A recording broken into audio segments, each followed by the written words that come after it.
Hello, I'm Dilek Tunan. You're watching A News. Let's see the headlines this hour. The United States and Iran reach a framework agreement to end hostilities after months of conflict. Russian overnight strikes kill at least 9 people and damage historic sites across Ukraine. And Azerbaijan and Armenia move a step closer to advanced normalization after senior officials meet in Dilijan.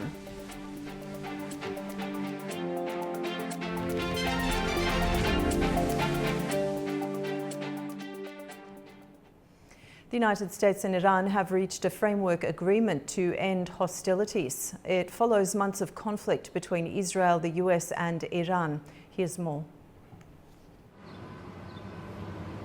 The United States and Iran have reached a framework agreement to end hostilities, U.S. President Donald Trump announced on social media on Sunday.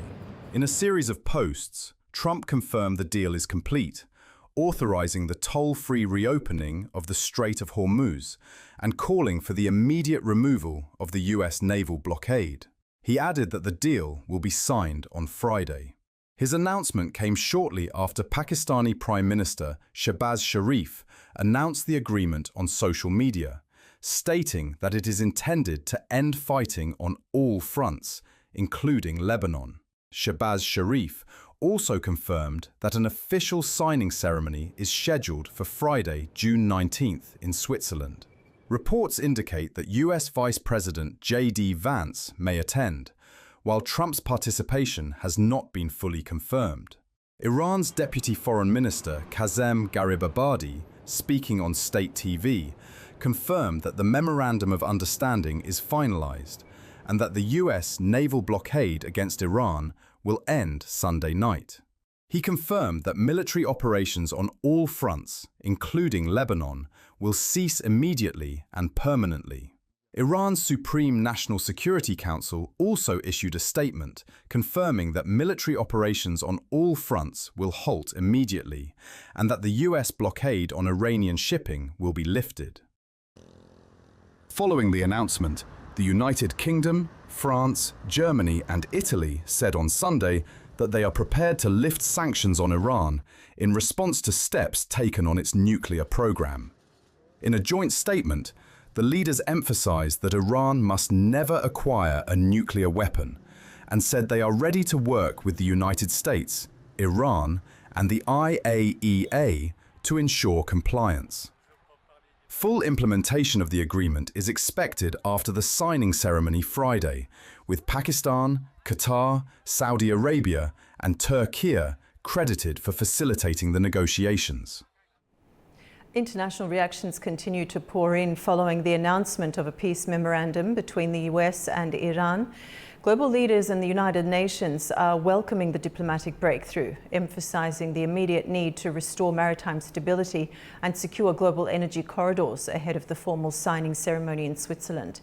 Here's a roundup of world reactions. Major Western powers and global markets are calling for the swift execution of the U.S.-Iran peace agreement. French President Emmanuel Macron and British Prime Minister Keir Starmer called for the unconditional reopening of the Strait of Hormuz to restore freedom of navigation, pointing to the direct relief it will bring to domestic and global economies. This is a hugely significant moment.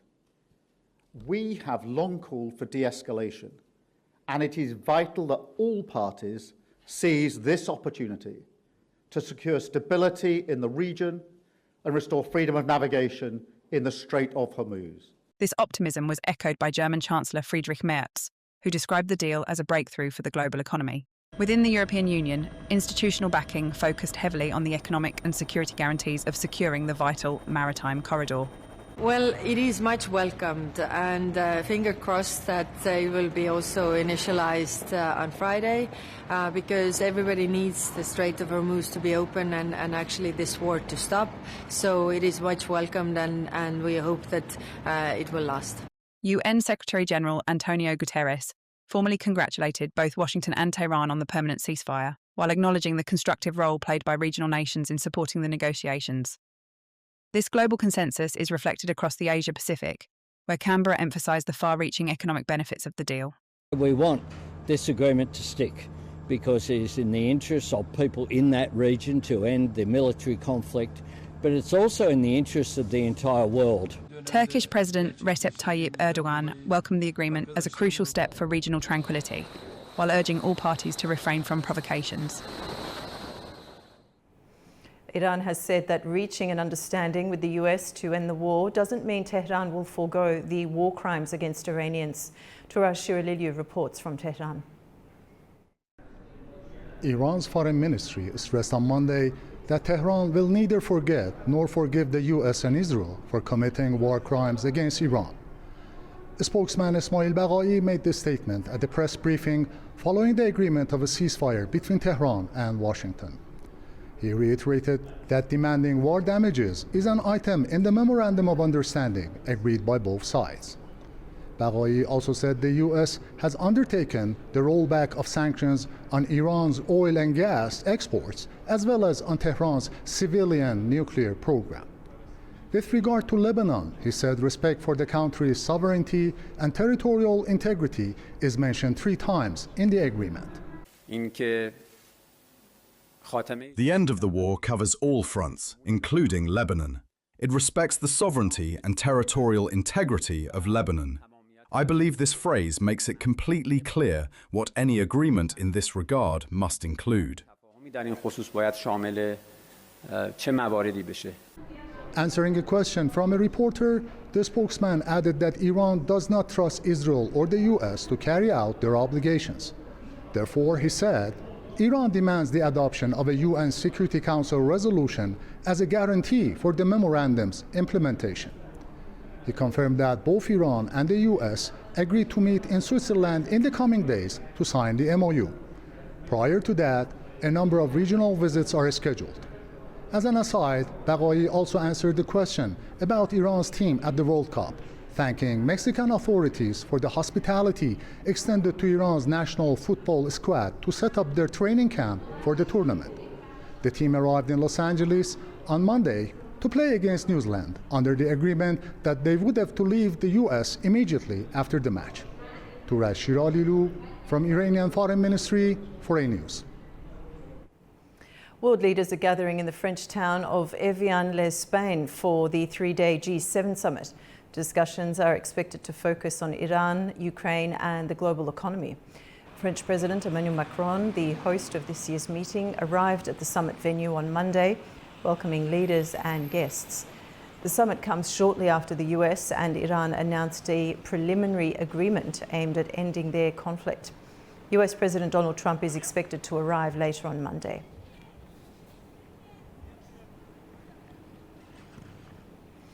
And we'll continue with the main stories of the day after a short break. Stay with us.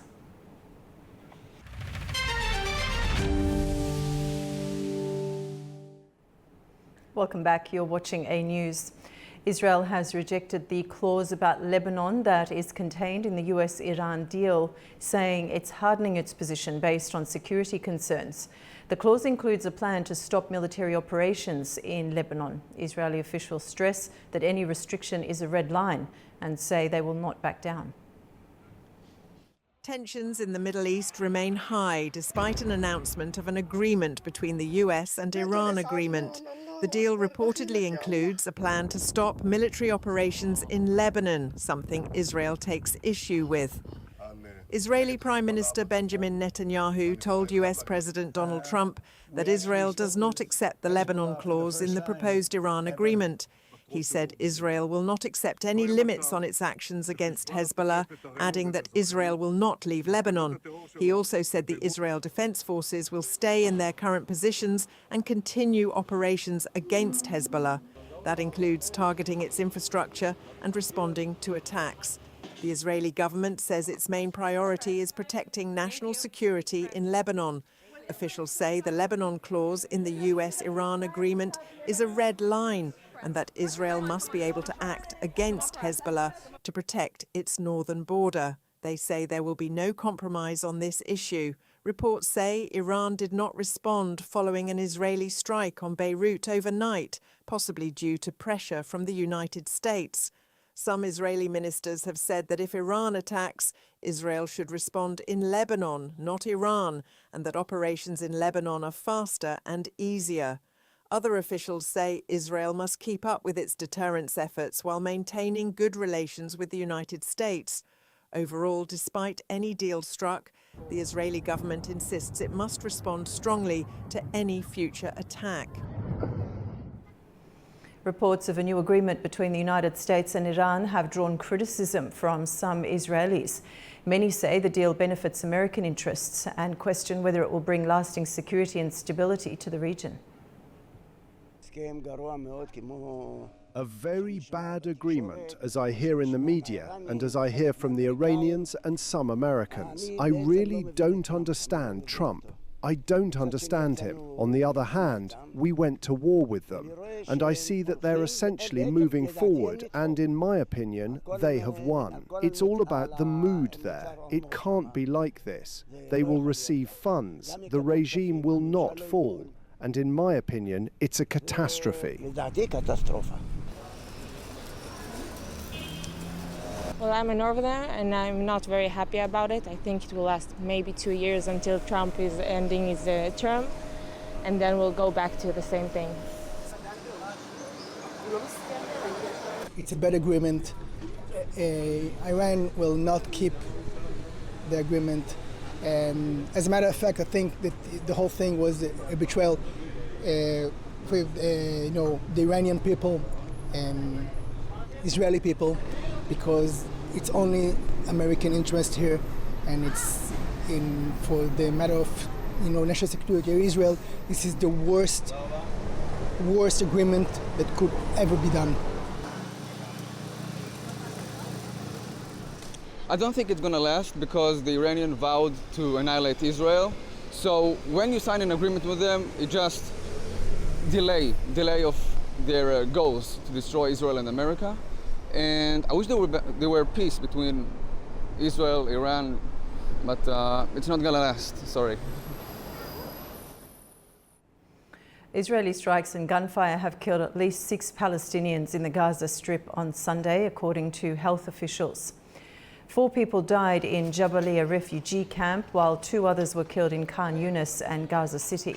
The Israeli military didn't immediately comment on the incidents. The attacks came as mediators from Egypt, Qatar and Turkey wrapped up talks with Hamas. They discussed implementing the second phase of US President Donald Trump's Gaza plan, aimed at disarming Hamas and withdrawing Israeli forces.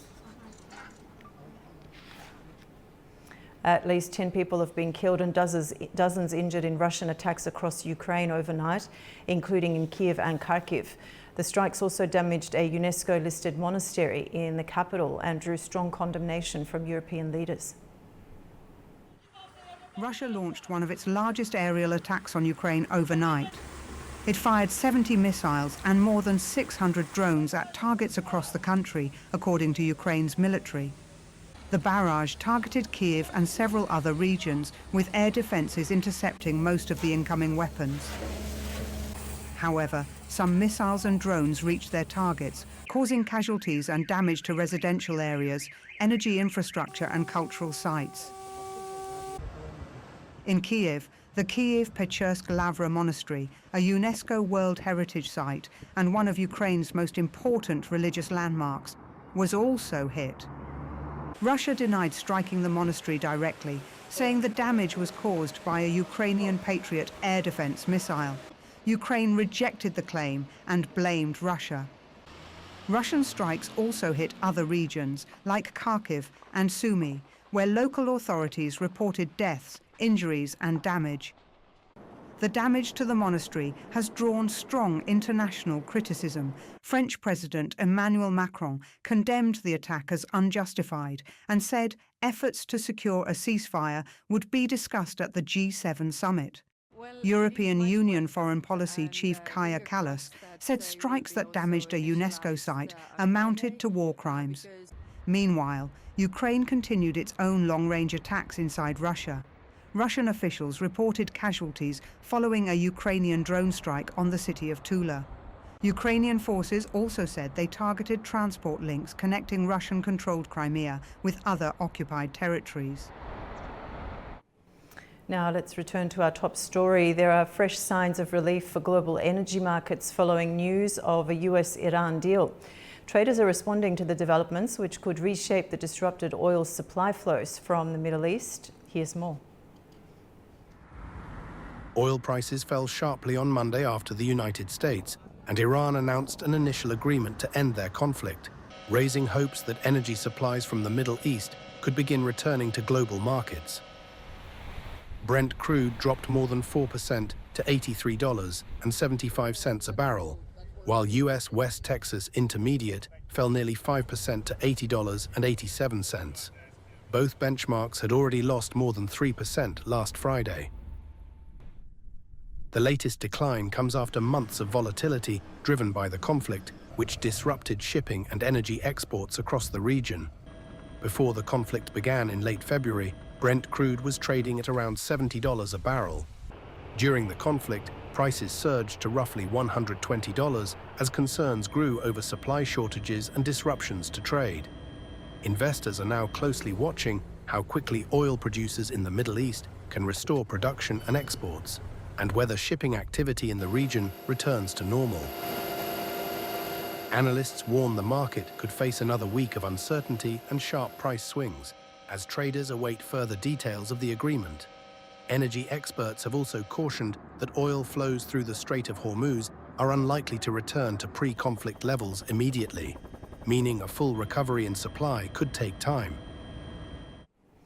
Serbia's President Alexander Vučić is in Tbilisi today on an official visit. It's the first time a Serbian head of state is in Georgia. He arrived alongside his wife and a state delegation and was received at the Antonelli Presidential Palace by Georgian President Mikhail Kavalashvili. The two leaders are expected to hold a one-on-one meeting later in the day. Nini Nikolashvili has more in Tbilisi.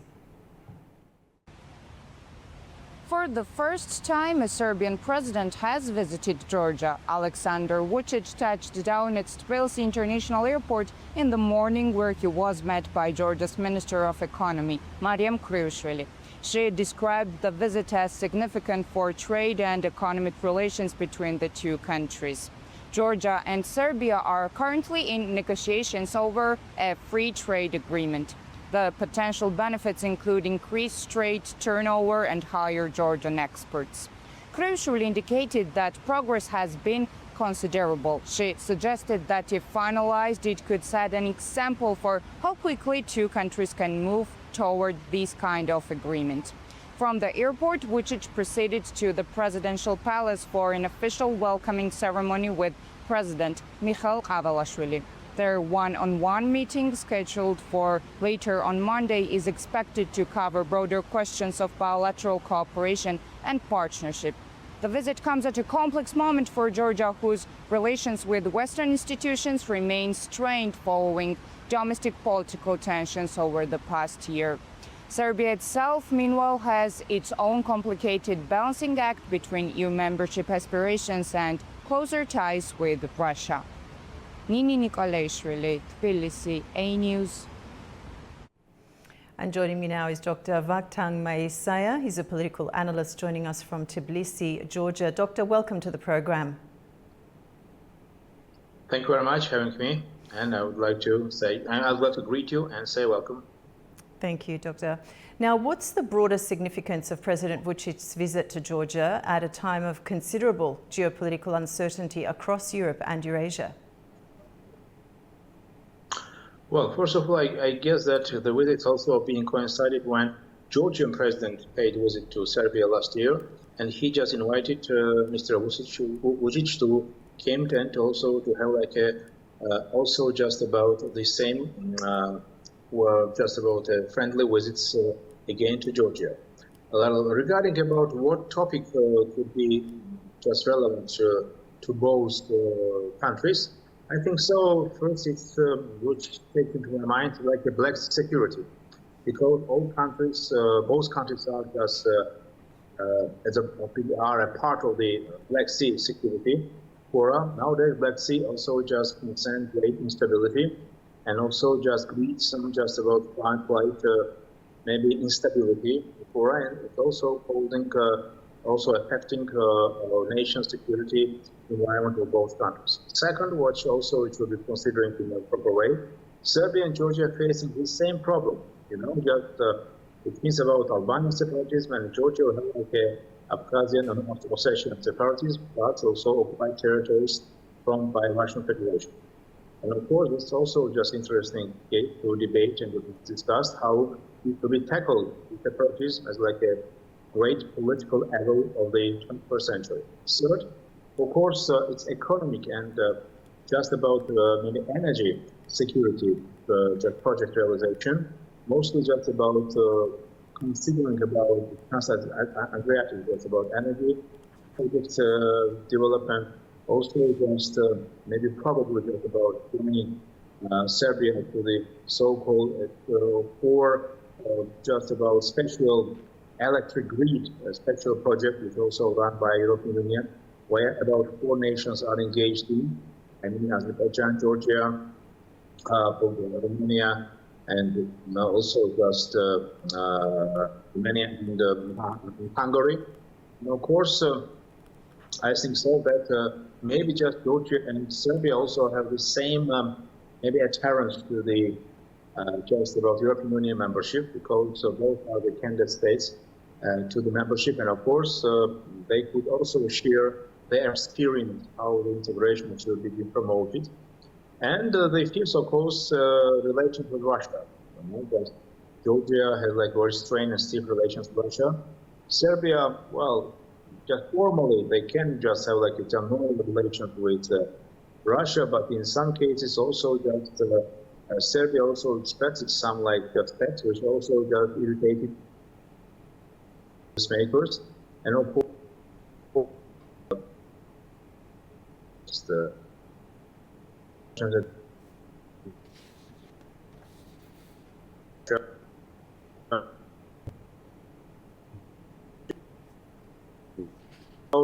those areas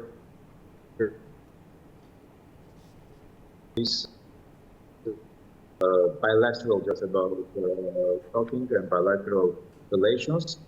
And I guess the third, I guess maybe will be just about Georgia, some like a political and economic reform, which also taken place in 2006, 2018 period of time, which also could be just about a good case for Serbia to overcome just corruption, to deal with economic crisis, of course to deal with political, just about very just hard administration problems and so forth.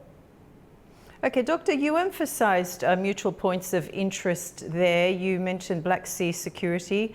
You also mentioned the economic aspect, energy security. Now, both Serbia and Georgia frequently stress sovereignty and territorial integrity. How important is that shared diplomatic position in shaping their relationship? Yeah, first of all, both nations are been expressed solidarity and also just going in harmony with dealing with separatist cases in Kosovo and Abkhazia and Sinai region. And of course, just about non-recognition policy. It's more important to be more fostering and even just about widespread and more improved and increased at international level. And Georgia and Serbia could coordinate by doing so to not just about, to more become a non-recognition about policy of separatism territories of Serbia and Georgia, just a more irreversible case, and also just to reach the territorial integrity perspective by a political, humanitarian, like what it means, and to also coordinate, like the coordination policy of 2 nations, at least in maybe in such international organizations like the OSCE or United Nations, or maybe other just about organizations too. I guess it will be a more relevant case, and of course to share some experience how it will be tackled humanitarian cases with just about ethnic minority of Serbia and just about Albania and Georgians, that's about ethnic group minority which have the occupied territory of Abkhazia and Sinai region. And of course, bilateral economic and trade relations is more important and more have like a great impact in promoting the economy, just about good results, which by the way, very widespread become very important. It will become very important for Serbia and Georgia, because Georgia and Serbia just they had like a not bad economic results and reports so far. And how important are connectivity and trade routes in these discussions? Well, it's I just in New York just about reported was mentioned about to reach about free trade agreement, which is very important, which were just about most sincere case. Why? Because it's also indicate for Georgia to expand its economic ties and economic integration with Balkan just nations, not only Serbia to increase just Balkans, just about the region, and of course to reach about South European areas and also Mediterranean dialect to be more to the Georgian political and economic transformation case. And I think so that Georgia expressed great interest in that way to more expand its ties with Balkan nations, and of course starting from Serbia. And I think so if we get reached about free trade agreements with Serbia, I guess it's really just good basis for another Southeastern European countries to also just improve bilateral relations with Georgia. And Doctor, does this visit reflect a broader trend of regional powers pursuing more flexible diplomacy? Well, it's hard to say how just about flexible diplomacy will be relevant from Georgia and Serbian case, because Georgia and Serbia is very small nations, and unfortunately we are having very just about biggest political problem of territorial of disintegration, and I'm less prone that our efforts be relevant and be just treated I guess regional and global powers even at regional level.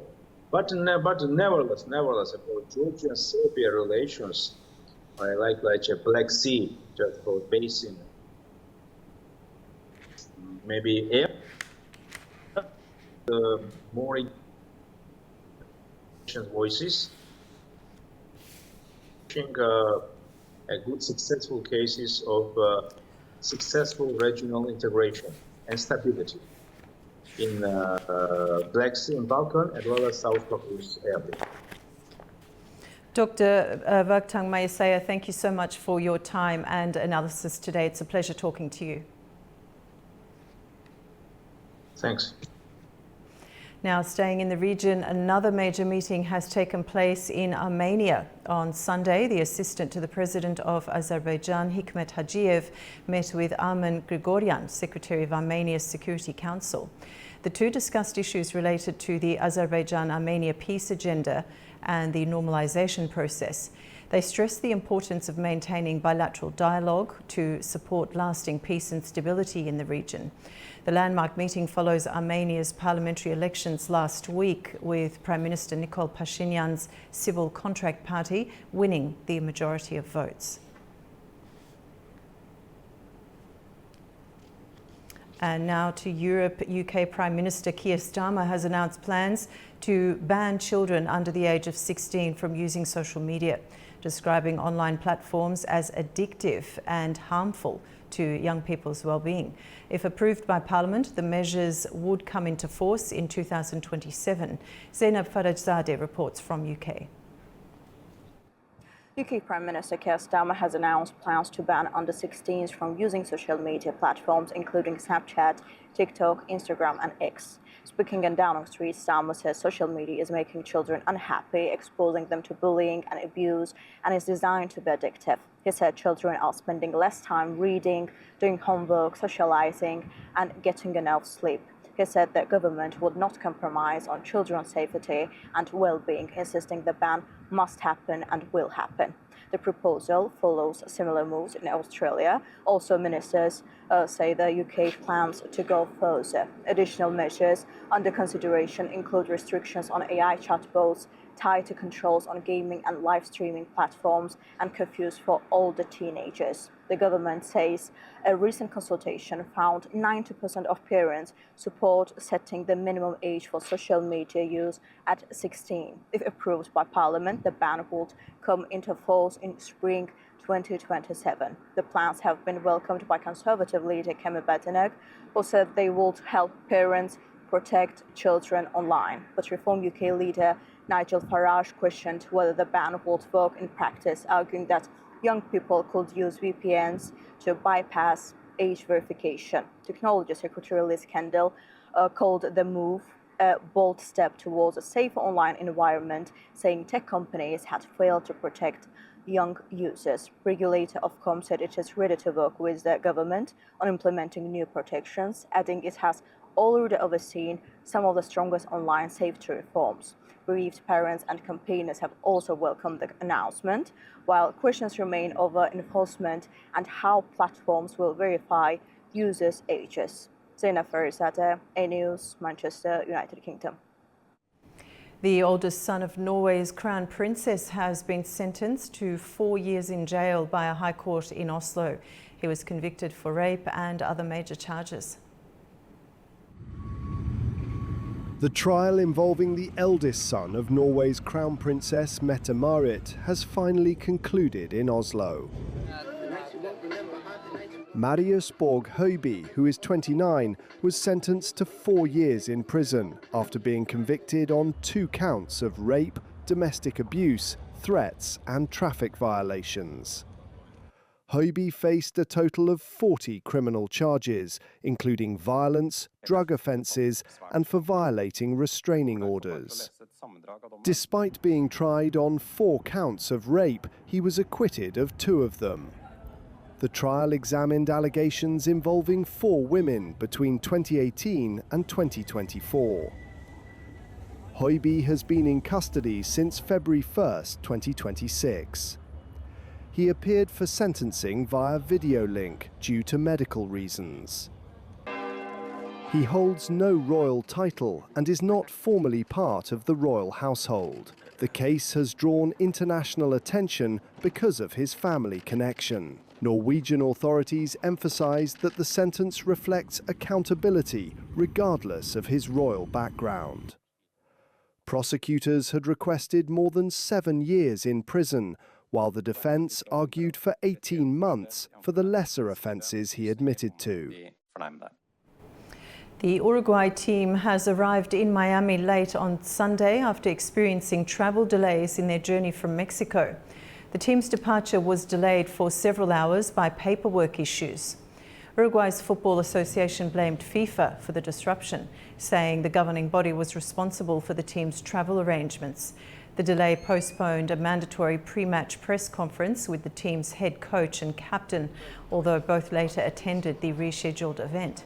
Uruguay will face Saudi Arabia in Group H at Miami Gardens on Monday.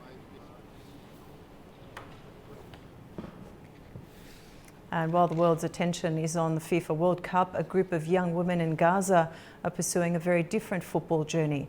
After losing limbs during the war, they are using sport as a way to rebuild confidence and regain independence. Despite obstacles, the players hope to one day compete internationally and represent Palestine in amputee football competitions abroad.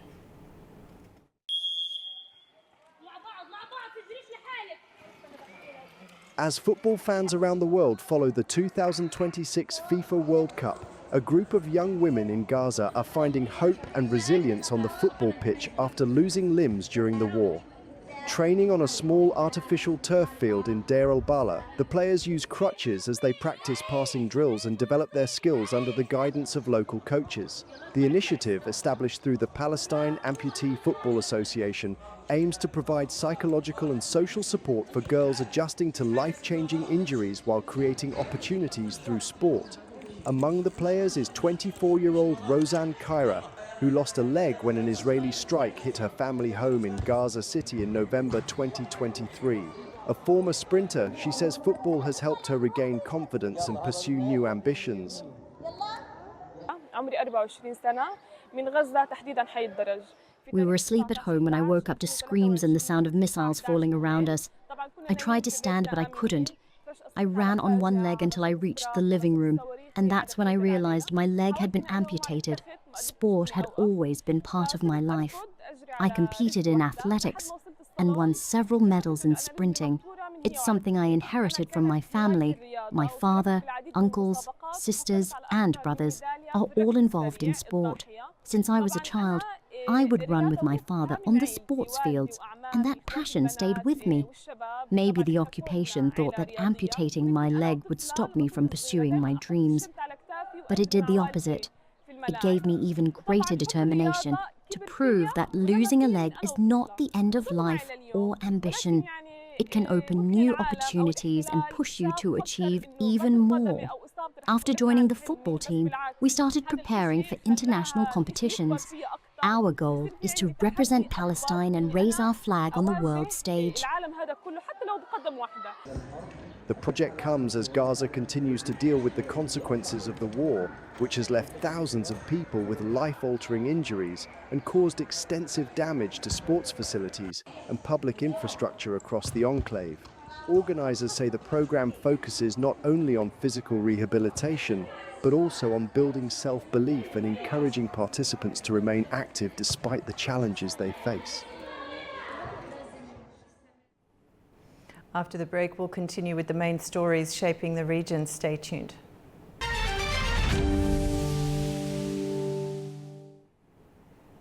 Welcome back to A News. A shipment of wheat from Russia has been sent to Armenia via Azerbaijan, departing from Bilajari railway station in Baku.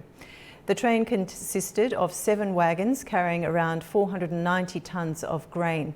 After leaving Baku, it will cross the border into Georgia by the Bukasik station before continuing on to Armenia. This latest delivery is part of ongoing transit through Azerbaijan. Previous transfers included thousands of tonnes of grain, fertilizer, coal, aluminium and buckwheat from Russia to Armenia. Today marks the 5th anniversary of the Shusha Declaration signed in 2021 in Shusha by the presidents of Azerbaijan, Ilham Aliyev, and Turkey, Recep Tayyip Erdogan. The agreement cemented allied relations and the strategic partnership between the two countries. It set out a roadmap for closer security cooperation as well as economic and geo-economic ties. Over the 5 years since its signing, its provisions have been reflected in concrete outcomes, including closer defence industry cooperation, joint military exercises, and the development of energy and transport projects.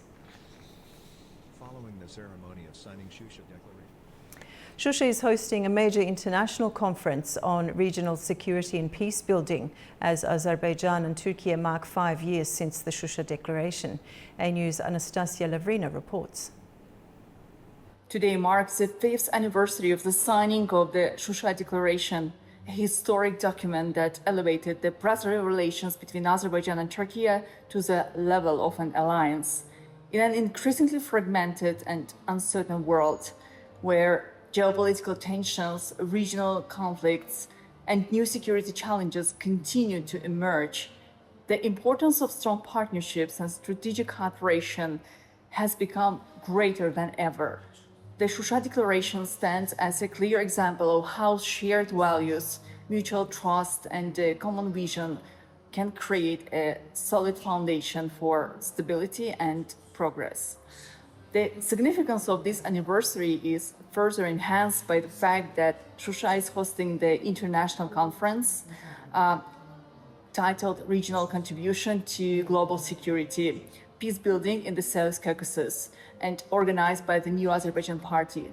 The choice of venue carries a powerful message. Once subjected to occupation and destruction, Shusha has been transformed into a center of dialogue, international engagement, and cooperation. Today, the city welcomes distinguished guests from different countries to discuss peace, security, and the future of the South Caucasus. Signed on June 15 in 2021 by President of Azerbaijan Ilham Aliyev and President of Turkey Recep Tayyip Erdogan, the Shusha Declaration is far more than a bilateral agreement. The document formalized a strategic alliance between two Brazilian nations and established a comprehensive framework for cooperation in security, defense, economy, energy, transport, education, culture, and foreign policy. The declaration reaffirmed a commitment of mutual support, strengthened regional connectivity, and also created new opportunities for cooperation and development. Its significance extends beyond Azerbaijan and Turkey. Turkish authorities have secured part of the Black Sea coast after a drone filled with explosives crash-landed on a beach in Bartın province. The incident highlights how the Russia-Ukraine war continues to affect countries beyond the immediate conflict zone. Adam Morrow reports from Istanbul. Turkish security forces have carried out a controlled detonation of an armed drone that crash-landed on a beach along the country's Black Sea coast. The incident occurred on Sunday at Kapisuyu Beach in Turkey's Bartın province. Local authorities quickly evacuated the area and established a security perimeter. Bomb disposal specialists were dispatched to the scene after it was determined that the unmanned aerial vehicle was carrying live munitions. The explosives were later destroyed in a controlled operation without incident. Officials, meanwhile, have not formally identified the origin of the drone, but local media reports suggest it may be one of several unmanned systems linked to the ongoing war between Russia and Ukraine that have drifted into the Black Sea. The incident has brought renewed attention to the wider regional impact of the conflict, which has increasingly spilled beyond the territories of the two warring countries. Since Russia's invasion of eastern Ukraine in 2022, Turkish authorities have periodically recovered naval mines, unmanned surface vessels, and aerial drones that enter Turkish territorial waters after drifting across the Black Sea. Several similar incidents have been recorded along Turkey's northern coastline, particularly in provinces bordering the western and central Black Sea. As a NATO member that borders the Black Sea, Turkey has sought to maintain balanced relations with both Moscow and Kiev, while also taking measures to safeguard maritime security and commercial shipping. The latest incident highlights the continued risks posed by military hardware operating in and around the Black Sea, while underscoring concerns that the consequences of the war can extend far beyond the battlefield itself. This is Adam Morrow for A News in Istanbul, Turkey. The United Nations Security Council is meeting on Monday to discuss the future of its assistance mission in Afghanistan, just one day before the mission's current mandate expires. For the latest, we cross to Tamim Bahis in Kabul. The United Nations Assistance Mission in Afghanistan, known as UNAMA, says the Security Council will review the future of the mission. UNAMA has operated in Afghanistan since 2002. Its main responsibilities have included coordinating humanitarian assistance, monitoring the human rights situation, facilitating dialogue, and supporting engagement between Afghanistan and the wider international community. Monday's discussions come at a critical time, with UNAMA's current mandate due to expire tomorrow, June 16. In March, the Security Council extended the mandate for only 3 months. Council members must decide now whether to approve another extension, revise the mission's responsibility, or allow the mandate to end. Supporters say the mission is vital when it comes to coordinating aid and maintaining communication between Afghanistan and the international community. There are also calls for the mission to remain neutral and carry out its work in a way that reflects the existing realities inside Afghanistan. The key issue to watch during today's meeting is whether Security Council members can agree on the length and scope of a new mandate. Any decision or failure to reach one could affect international humanitarian coordination and a future diplomatic engagement with Afghanistan. Tamim Bahis in Kabul, A News. Uzbekistan and 5 partner countries have signed an agreement for the further development of the Kaska Plus transport corridor. It's a strategic route linking Central Asia with the South Caucasus and Turkey, which provides an alternative trade connection between Asia and Europe. Representatives of Uzbekistan, Turkey, Georgia, Azerbaijan, Turkmenistan and Kyrgyzstan have agreed on new measures to strengthen cooperation within CISA called Kaska Plus railway corridor. It was established in 2019 and connects Central Asia with the South Caucasus and Turkey, helping facilitate cargo transportation between regional and international markets. Freight traffic along the road has grown steadily in recent years, with cargo volumes transported by Uzbekistan increasing five-fold compared to 2019. During the meeting, railway officials reviewed the corridor's performance in 2025 and the first quarter of 2026, identifying operational bottlenecks and discussing ways to improve efficiency. Particular attention was given to lowering transit times, improving logistics services, and developing a more competitive tariff policy to attract additional cargo flows. The 6 countries signed a protocol outlining further cooperation and measures to increase freight transportation volumes. Earlier initiatives within the Casca Plus framework included proposals to introduce digital tracking systems for wagons and containers, improve coordination among railway operators, and expand refrigerated transportation services for agricultural exports. It is Civil Rajab reporting from Tashkent, Uzbekistan, A News. The European Union has rejected reports of negotiations to establish migrant process centres with Kazakhstan and Uzbekistan. The comments came following media reports suggesting the Central Asian states could be considered as potential partners on migration. More from our correspondent in Almaty. The European Union has denied reports of negotiations with Kazakhstan and Uzbekistan to create migrant centers for asylum seekers rejected by EU countries. The EU's Special Representative for Central Asia, Edward Tsipras, said Brussels has not held and is not holding any consultations with either country. He added that the European Union does have a legal framework that allows for the possible establishment of such centers. He stressed that they have no concrete negotiations involving Central Asian states. The comments follow a report by Politico. It quoted diplomatic sources saying that several European governments were considering creating special facilities outside of the EU for returning migrants and processing asylum applications. And according to the publication, those reported proposals could possibly include between 8 and 10 countries, including Kazakhstan and Uzbekistan. Kazakhstan rejected the reports earlier this month, which also said the migrant centers could be established in exchange for a simplified visa scheme with the European Union. Uzbekistan has also publicly denied holding any talks with Brussels on the issue. Migration remains a politically sensitive issue across Europe as governments push for tougher policies. According to the European Commission, only around 20% of people who are ordered to leave the EU actually do so. Fariza Kalimurzina, Almaty, A News. That's the news for this hour. Stay tuned to A News for all the latest updates.